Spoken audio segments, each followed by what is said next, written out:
अस्सलामु अलैकुम बिस्मिल्लाहिर्रहमानिर्रहीम नहमदु व नुसल्ली अला रसूलिल करीम। सूरह अल-फुरक़ान के 8 मरकज़ी मौज़ूआत में से हमारा पहला मरकज़ी मौज़ू अल्लाह ताला है। इसके 5 ज़िमनी मौज़ूआत हैं और 5वां बड़ा ही अहम है, गफ़ूर रहीम किनके लिए है। हमारा तकिया कलाम है। मैं ये बार-बार बात करता हूँ कि जिससे पूछो जी अल्लाह गफ़ूर रहीम है, जो गलती करनी, जो मर्ज़ी करना है, जैसा हर खराबी अल्लाह गफ़ूर रहीम है। वैसे जैसे अल्लाह से लिखवा कर लाए हैं कि अल्लाह ने माफ़ कर दें इनको। अल्लाह ने कुरान में कहा है, बनी इसराइल भी ऐसी बातें कहते थे, कुल हातु बुरहानकुम इन कुंतुम सादिकीन, अगर सच्चे हो तो दलील दो, दिखाओ मैंने कहाँ कहा है। कहाँ ये बात आई है कि अल्लाह बिल्कुल अनकंडीशनली सबको माफ़ कर देगा जी। ये सारी चीज़ें इस आयत को देखें 70-71 को, बड़ी क्लियर है कि बुरे गलत अकायद अमाल के बाद क्या करते हैं। 3 ये 4-5 नुकात आ रहे हैं। पहली है तौबा की, दूसरी है ईमान लाया और तजदीद ईमान की, और तीसरा है फिर नेक अमाल की। ये देख लें इस आयत को, इल्ला मन ताबा। इससे पिछली आयत में 4-5 में आ रहा है कि जो इबादुर रहमान की सिफात बयान हो रही है कि वो ये नहीं करते, ये नहीं करते, ये नहीं करते, दोस्तों से बचते हैं, दुआएं करते हैं, खर्च में ठीक इक़्तिदार रखते हैं, और शिरक कत्ल नहीं करते, और किसी को कत्ल नहीं करते, और बिल्कुल इसे और ज़िना नहीं करते, और ये सारे फिर क़यामत में जो करेंगे ये खुआर होंगे, अल्लाह ने पहले बताया। लेकिन बचेंगे कौन? इल्ला, या इल्ला एक्सेप्शन है। कौन बचेगा? कि मन ताबा, जिसने तौबा की, व आमना, फिर ईमान लाया, अमलन सालिहन, फिर नेक अमाल किए। तो ये शर्तें, पहली तौबा। तौबा गलती क्या होती है? तौबा है गलती माने, आइंदा इकरार करे गलती नहीं करूंगा, और फिर उस पर कायम रहे, ये तौबा है उसके ऊपर ना। ये 3 तौबा है। फिर वहाँ मना, क्योंकि जब इंसान गलती करता है, खराबी करता है, कुछ शिरक करता है, कोई खराबी करता है, उस वक्त हालत ईमान में नहीं होता। अगर हालत ईमान में हो कि जी मैं मुसलमान हूँ, अल्लाह का हुक्म मानना है, तो फिर अल्लाह के हुक्म की खिलाफ वर्जी वो ना कर रहा हो। खार खराबी अल्लाह के हुक्म की खिलाफ वर्जी है, और हाल खराबी करते वक्त बंदा हालत ईमान से खारिज होता है।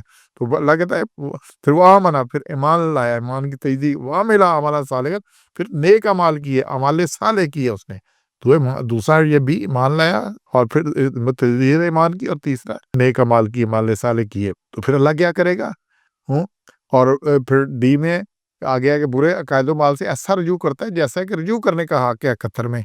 फन्नहु यतूबु इलल्लाहि व ताबा, तो फिर वो तौबा ऐसी करता है जैसा तौबा करने का हक है, रजू करने का हक है। रजू ऐसे करता है जैसे उसका वापस आने का हक है। तो ये बड़ी क्लियर बात है। रजू करने कहते हैं पलट आने को, वापसी इख्तियार करने को, खराबी गलती से इस्लाह कर लेने को, अपनी खराबी मानने को, खूबी की तरफ वापस आने को। तो अल्लाह ताला के ये फिर क्या करता है? ये वापस आ जाता है, और ऐसा आता है जैसा वापस आने का हक है। फिर उस तरफ देखता ही नहीं, गलती होगी है वो सफाई साफ हो जाता है। तो जब ये ऐसी तौबा करता है जैसा कि तौबा करने का हक है, क्या है तौबा, जैसा मन ताबा व आमिला अमलन सालिहन। अच्छा, वो तौबा करने के बाद आमिला सालिहन, फिर नेक अमाल करता है, तो नेक अमाल से साबित करता है। नमाज में नहीं बंदा पढ़ता, फिर वो तौबा कर लेता है कि या अल्लाह पिछले तू माफ़ कर दे, आगे मैं नहीं करता। और फिर उसके बाद उसकी कोई नमाज जमात से नहीं रहती, तकबीर उल्लाह से पढ़ता है, सफ़े उल्लाह में शरीक होता है। इस तरह हज के ऊपर अल्लाह ताला माफ़ करता है, लेकिन माफ़ उसका, जिसका आगे नामा अमाल बदल गया। जिसने खुद को बदल दिया उसका पिछला नामा अमाल अल्लाह ताला बदल देगा, लेकिन जिसने खुद को नहीं बदला उसको कुछ नहीं होने वाला। जितने मर्जी हज कर ले, जो मर्जी करता रहे, ये गिनतियों से कुछ नहीं होना। होना किससे? ताबा व आमिला अमलन सालिहन। फिर ये है, और तौबा, जैसा तौबा करें। तो फिर अल्लाह क्या करेगा? बड़ी ही ये आयत ऐसी है जो हौसला दिलाती है। फाउलाइका युबद्दिलुल्लाहु सय्यातिहिम, तो अल्लाह फिर क्या करेगा? उनके बुरे अमाल को बदल देगा हसनात, नेकियों से। तो यहाँ पे अब कहा अल्लाह गफूर रहीम, ये अल्लाह बख्शने वाला मेहरबान है। किनको? तौबा करने वालों को। तौबा तौबा, फिर अमाल साले करने वालों को, तो उनके लिए ना सिर्फ माफ़ करेगा बल्कि खराबियों को खूबियों में बदल देगा। और ये कुरान का बड़ा मौजू है मेन। और चूंकि हमारा ये गलत चल रहा है, ये सूरह ताहा की आयत देख लें 82, उसमें यही है, वन्नी लगाफार लिमन ताबा व आमना अमल सालिहन सुम्मा इह्तदा।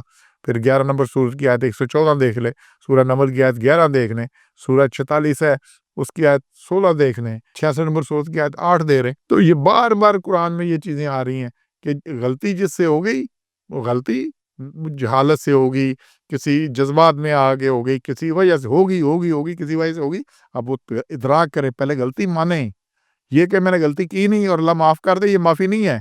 माफ़ी है पहले गलती का इकरार करे, और जब तक बंदा इकरार नहीं करता तब तक इस्लाम मुमकिन नहीं है। और फिर आइंदा उसके लिए उसको देखे किस तरह से बचना है, और बचने की कोशिश करे, पूरी तरह कोशिश करे, और बचना है उससे।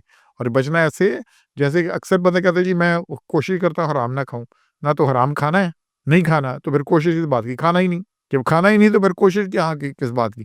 تو بات یہ ہے کہ جیسے حرام سے بچتے ہیں نہیں کھانا، اور حرام میں باقی سب حرام جائز سمجھے ہوتے ہیں، جیسے خنزیر نہیں کھانا، اب حرام کی سیدھی بات کریں خنزیر نہیں کھانا، خنزیر کچھ ہو تکے لگے ہوں کو وہ بڑی اچھی ہو تو بندہ کو کھاتا ہے، نہیں جی یہ نہیں، یورپ میں رہ رہے ہیں، امریکہ میں رہ رہے ہیں، ہر چیزیں محفل شراب و کباب چل رہا ہے، سب کچھ ہو رہا ہے، جو خرابیاں ہیں اس میں، لیکن خنزیر کی باری آتی ہے نہیں جی یہ حرام ہے۔